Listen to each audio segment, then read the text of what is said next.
નમસ્કાર દર્શક મિત્રો, હું છું અજીતસિંહ ઠાકુર।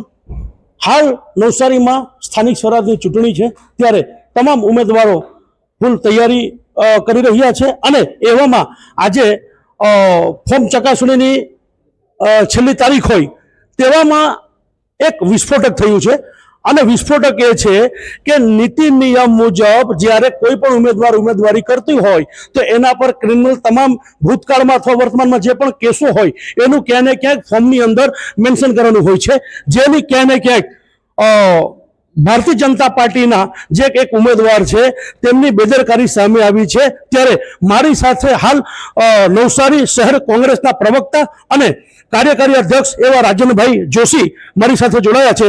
એમની પાસે જાણીશું શું છે સમગ્ર ઘટના અને શું બનાવ બન્યો છે। રાજનભાઈ, આપનું સ્વાગત છે। હાલ રાજનભાઈ, જિલ્લા પંચાયત કચેરી આપ આવ્યા છો અને આપની જે ઉમેદવારી જે કરી છે ટીમ પણ આપણી સાથે છે, તો શું છે સમગ્ર ઘટના?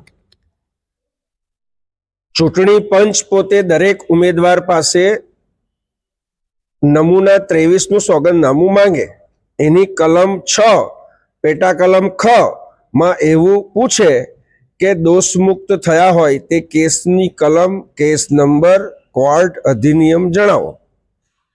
વોર્ડ નંબર 5 ની અંદર સંગીતાબેન હસમુખભાઈ રાઠોડ ભારતીય જનતા પાર્ટીના ઉમેદવારે કરેલા સોગંદનામાની અંદર ચૂંટણી પંચ આ માહિતી જે માંગે છે એનો જવાબ ના આપે છે। સ્ક્રુટિની દરમિયાન મૌખિક રજૂઆત અને લેખિત રજૂઆતમાં પોક્સો કેસ નંબર 2/2022 તારીખ 2/12/2024 રોજ એ નિર્દોષ છૂટેલા એની માહિતી સોગંદનામાની અંદર નથી, એનું ધ્યાન અમે રિટર્નિંગ ઓફિસરને લેખિતમાં દોર્યું વાંધા સાથે, અને આ ફોર્મ કાયદેસર રીતે રદ કરવું, એમની ઉમેદવારી રિજેક્ટ કરવીનો ઓર્ડર લેવો આવશ્યક છે એની રજૂઆત કરી। છતાં પણ કંઈક બીજા કારણોસર રિટર્નિંગ ઓફિસર, ચૂંટણી અધિકારી આ કાયદાકીય ટેકનિકલ વિસ્ફોટને પણ નજરઅંદાજ કરીને એમને કદાચ ઉમેદવારી કરવાની પરવાનગી આપતો અધિકાર પત્ર મંજૂર કરવા જઈ રહ્યા છે, જે કાયદાની બહુ જ મોટી ભૂલ છે, બહુ જ મોટી ભૂલ છે। મણિપુર હાઈકોર્ટે હમણાં જ એક ચુકાદાની અંદર MLA નું ફોલ્સ ડિક્લેરેશન જે હતું તે ઇલેક્ટેડ થયેલો MLA નું હાઈકોર્ટે એની જે જીતેલા હતા તે પરિણામને સેટ અસાઇડ કર્યું છે અને લખ્યું છે અંદર કે ચૂંટણી અધિકારીની જવાબદારી અને પાવર આપેલા છે। ચૂંટણી પંચ સ્વાયત્ત છે, ઓટોનોમસ બોડી છે, કોન્સ્ટિટ્યુશનલ બોડી છે, એના ચૂંટણી અધિકારીને ફોર્મ રિજેક્ટ કરવાની સંપૂર્ણ સત્તા કાયદા દ્વારા કોન્ફિડ થયેલી છે। તેનો પાવર, એનો ઉપયોગ ન્યાય માટે, લોકશાહીને ટકાવવા માટે કરવો જ જોઈએ। જે હમણાં બહુ જ અફસોસ સાથે કહેવું પડે છે કે આટલી સચોટ માહિતી, સત્ય અહિંસાના મારફતથી સત્ય માહિતી આપને હું જણાવું છું કે ફોજદારી અદાલતે નિર્દોષ છોડેલા ગંભીર આરોપના કેસ, પોક્સો એટલે બાળકો વિરુદ્ધ જાતીય શોષણના ગુનામાં આરોપી ઠરેલા અને નિર્દોષ છૂટ્યા, તો એની માહિતી ચૂંટણી પંચ માંગે તો એને સોગંદ ઉપર જાહેર કરવી જ પડે। ન કરે અને વિપક્ષ જણાવે તો એને ગંભીરતા લઈને આરોશ્રીએ આ ફોર્મને રિજેક્ટ કરવાની કાયદાસરની આવશ્યકતા છે। તો રાજનભાઈ, હું ખાલી એટલું જાણવા માંગુ છું કે આ જો કાયદો છે, આપ તો ખુદ એડવોકેટ છો અને એ અધિકારીને પણ ખબર છે, તો ક્યાંય ને ક્યાંક જે અધિકારી એમ કહી શકાય કે જે હાલ જે પાર્ટી, રૂલિંગ પાર્ટી છે એના દબાણમાં કામ કરી રહ્યા છે? સમગ્ર દેશની અંદર અમારા પ્રવક્તાઓ આ વસ્તુ 2024ની ચૂંટણી પછી કહે જ છે કે ચૂંટણી પંચ સ્વાયત્ત રહ્યું નથી। ચૂંટણી પંચના અધિકારીશ્રીઓ ભારતીય જનતા પાર્ટીના લીડરોની સંપૂર્ણ ઇન્ફ્લુઅન્સમાં આવીને જ આ માત્ર એક ક્લેરિકલ કામ કરે છે। તો રાજનભાઈ, રૂલિંગ પાર્ટીનો પાવર કામ કરશે કે સંવિધાન કામ કરશે? સંવિધાન કામ કરશે, લોકશાહી કામ કરશે, સત્યનો અવાજ કામ કરશે। તો માની લો કે હું જોઉં છું કે મારી સમક્ષ ત્રણ વકીલશ્રીઓ દેખાઈ રહ્યા છે અને તમામ જાણકારો છે, ત્યારે મારી સાથે નવસારી શહેરના ખૂબ જ ચર્ચિત અને ખૂબ પ્રતિષ્ઠિત એવા વિદ્વાન શ્રી મારી સાથે જોડાઈ છે। ત્યારે એમની પાસે હું જાણીશું, સાહેબ, આપણે સમગ્ર જે ઘટના છે એ આપણે સાંભળી, તો આ બાબતમાં હવે આગળ શું પગલાં હશે? જો અધિકારી, ચૂંટણી જે અધિકારી છે એ જો ન માને, જો રદ ન કરે, તો આપણે શું કાર્યવાહી કરી શકે આગળ? માં એવું છે, પ્રાઇમા ફેસી કેસ એવો છે કે the form fill up by the candidate એમાં એફિડેવિટ કરવાની. હવે એફિડેવિટ જો ફોલ્સ હોય તો ઓન ધ બેઝિસ એ જે ઉમેદવારનું ફોર્મ છે it should be rejected immediately. જ્યારે આ કેસની અંદર રિટર્નિંગ ઓફિસર જે છે, ઇલેક્શન ઓફિસર જે છે, એને જાણીબૂજીને ઇગ્નોર કર્યું હોય એવું લાગે છે. અને એક વખત એણે ખોટું સ્ટેપ લીધું, એક જૂઠું એ 100 જૂઠાને બોલાવે. એટલે એકવાર એમણે એક જૂઠું સ્ટેપ લીધું એટલે હવે આગળ ને આગળ એ જૂઠી કાર્યવાહી કરવાની પ્રવૃત્તિશીલ છે. એટલે એબ ઇનિશિયો આ કેસમાં શરૂઆતથી જ એ કેસ એમનો ઢીલો છે અને એ ફોર્મ રિજેક્ટ કરવું જોઈએ. એની જગ્યાએ એમણે વાંધો પણ આપી દીધો છે અમારા ઉમેદવારે કોંગ્રેસના, અને એ કોંગ્રેસના ઉમેદવારે વાંધો આપ્યો છે, એનો ઉડાવ જવાબ આપ્યો છે મેડમે. અચ્છા રાજનભાઈ, હું આપને જાણવા માંગુ છું કે આજે જ્યારે આપણે આ એલિગેશનની જે તમે અરજી કરી કે આ જે ઉમેદવાર છે એના પર આ પ્રકારનું કૃત્ય એમણે હતું ને એમણે છુપાવ્યું છે ફોર્મમાં જે બી આવ્યું, તો તમારે રૂબરૂ જ્યારે અધિકારીને તમે રજૂઆત કરતો અધિકારીએ તમને મૌખિક શું જવાબ આપ્યો? અધિકારી તો સંપૂર્ણ એ જ કહે છે કે ચૂંટણી પંચે તો એ કશું જોવાનું રહેતું જ નથી. ચૂંટણી પંચે તો જે સોગંદનામું આવ્યું છે એ વસ્તુને એક્સેપ્ટ કરી લેવાની છે, અને સ્ક્રુટિની દરમિયાન અમને એવી કોઈ લેખિત વાંધા મળ્યા નથી એટલે અમે તો એ ફોર્મ મંજૂર કરીએ છીએ. એટલે અમે એમનું ધ્યાન દોર્યું કે તમારી અર્થઘટનમાં ભૂલ થાય છે. કાયદાના અર્થઘટનનો પણ કાયદો છે, એમની ટ્રેનિંગ આવતી હોય છે, એની અંદર કંઈક શરતચૂક એમને કાયદાના અર્થઘટનમાં એમની સમજફેર થાય છે, એ પણ અમે સમજ પાડી. એટલે અમે આ લેખિત વાંધા એમને આપ્યા છે, અને એ લેખિત વાંધામાં એમણે મને કીધું છે કે અમે આ લેખિત વાંધા ઉપર રિઝનિંગ ઓર્ડર માંગ્યો છે કે તમે શા માટે આ ફોર્મ મંજૂર કરો છો, એ મને રિઝનિંગ ઓર્ડર આપો. એટલે એ ઓર્ડરની સામે અમે હાઈકોર્ટની અંદર ચેલેન્જ કરી શકીએ. રાજનભાઈ, તમે ઇલેક્શન પછી હાઈકોર્ટ જશો, સમય બી ઓછો છે આપણે માનીએ છીએ, તો ત્યાં સુધી તો બધું ગેમ પતી જશે, પછી શું? આ ગેમ પતવાની વાત નથી. લોક પ્રતિનિધિત્વ ધારાનો કાયદો બંધારણના ઘડનારા અને જવાહરલાલ નહેરુએ બહુ સમજી વિચારીને બનાવેલો હતો કે ચૂંટાયા પછી પણ નીચેના અધિકારીઓએ એક તરફી નિર્ણય લીધો હોય તો હાઈકોર્ટની અંદર એ ફરી શકે અને પેલો ઉમેદવારની જે ઉમેદવારી છે એ કેન્સલ થઈ શકે. મણિપુરના કિસ્સામાં સુપ્રીમ કોર્ટે આ કહ્યું છે 2016માં.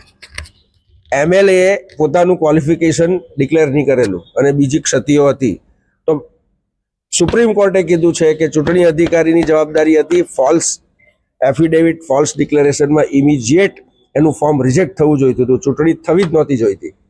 આ ધ્યાન પણ અમે હમણાં એમને દોરવા જઈ રહ્યા છે. પછી સાહેબ, સુપ્રીમ કોર્ટ તો ઘણું બધું કહે છે અને આપણે રોજબરોજ ટીવીઓમાં સાંભળીએ છીએ, પણ સુપ્રીમ કોર્ટ તે પાલન થાય છે ક્યાં? પ્રશ્ન એ છે. સુપ્રીમ કોર્ટ તો કહે છે, અમારા રાહુલ ગાંધી એ જ કહે છે ને સંવિધાન ખતરે મેં. એનો આ નમૂનો જીવતો જીવંત નવસારીમાં પણ બંધારણ ખતરામાં છે. આજે કોંગ્રેસનો એક ઉમેદવારની જો ક્ષતિપૂર્તિ થઈ ગઈ હોય કે શરત ચૂક થઈ ગઈ હોય તો દેશદ્રોહમાં અંદર નાખી દેશે. ઘરથી ઉચકી લાવતે મને તો ઉચક્યો જ છે ઘરથી. ખબર નહીં અહીંયાથી જાઉં પછી શું કરે તે. એટલે ઘરે કહીને જ આવ્યો છું ટિફિન આપજો ભાઈ જેલમાં. બિલકુલ. આ તો વકીલ તરીકે અમે નિર્ભયતાપૂર્વક માનનીય વિરેન્દ્રભાઈને અમે બધા વાત પુટઅપ કરીએ તો આ લોકશાહી જીવંત છે.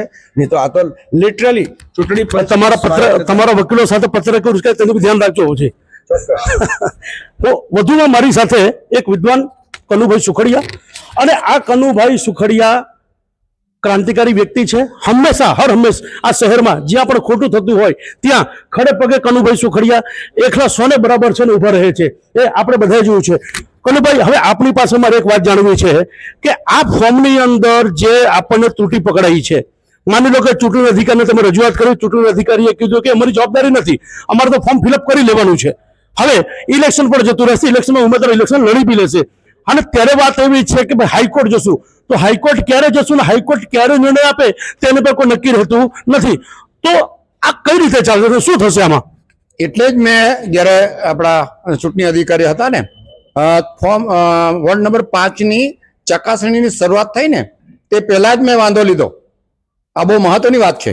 ચકાસણી શરૂ થાય તે પહેલા વાંધો લઈ અને ચૂંટણી અધિકારીને કીધું કે આ જે રાઠોડ જે ઉમેદવાર છે એમના બીજેપીના ઉમેદવાર છે અને એમના ફોર્મમાં આ વિગતો ભરેલી નથી, એમના ગુના નોંધાયેલા નથી.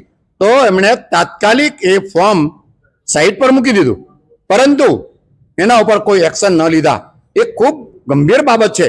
અત્યારે જે મારા મિત્રએ કીધું ને લોક પ્રતિનિધિત્વ ધારા અને એની કલમ 33 હેઠળ જે છે એ એમનો ફોર્મ રદ થશે જ એવું હું તો માનું જ છું.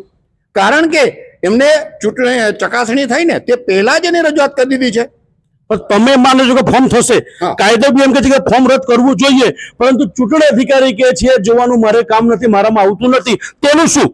એ કોઈના પ્રભાવમાં કોઈના દબાણમાં હોઈ શકે, પરંતુ એનો ભોગ એમણે પણ બનવું પડે જો એ આવું એમનું વલણ ચાલુ રાખે. અત્યારે અમારા મિત્રએ કીધું તેમ અમે એ સુપ્રીમ કોર્ટનો હુકમ એમને પાછો આપવા જઈએ છીએ કે જો સુપ્રીમ કોર્ટ આવું કહે છે કે તમારે ફોર્મ રદ કરવું જોઈએ, તો એ જો ફોર્મ રદ કરે તો એ ખૂબ સારી વાત છે અને લોકશાહીનો વિજય કહેવાશે.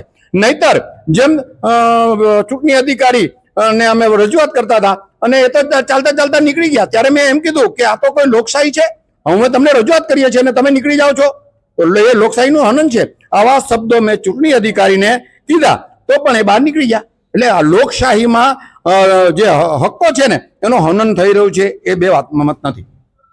મિત્રો, મારે ખાસ એક વાત જે કહેવાનું છે કે અહીં ઉભેલા ત્રણ એડવોકેટો, અને ત્રણેય એડવોકેટો દિગ્ગજ એડવોકેટ છે, શહેરમાં ત્રણ એડવોકેટનું નામ છે, અને સંવિધાનમાં જે કાયદો બનાવવામાં આવ્યો છે, જે ફોર્મની અંદર તમામ એમની હકીકતે જાણ કરવાની હતી, એમાં જ્યાં ક્યાં ને ક્યાંક ત્રુટિ રહી છે, આટલું બધું હોવા છતાં સુપ્રીમ કોર્ટની ગાઈડલાઈન સહિત આ એડવોકેટ મિત્રો જ્યારે ચૂંટણી અધિકારીને આપ્યું છે અને છતાં ચૂંટણી અધિકારી એમને મચક નથી આપી, ત્યારે આવનાર સમયમાં શું થશે? શું ભારતીય જનતા પાર્ટીના જે ઉમેદવાર છે, જેમને માહિતી છુપાવી છે, એમના ઉપર કાર્યવાહી થશે? શું એમનું ફોર્મ રદ થશે?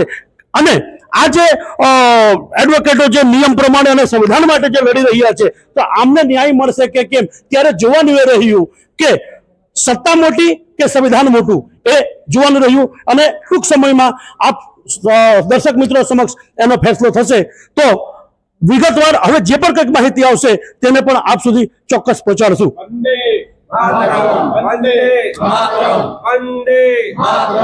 ભારત માતા કી જય, ભારત માતા કી જય, લોકશાહી, લોકશાહી.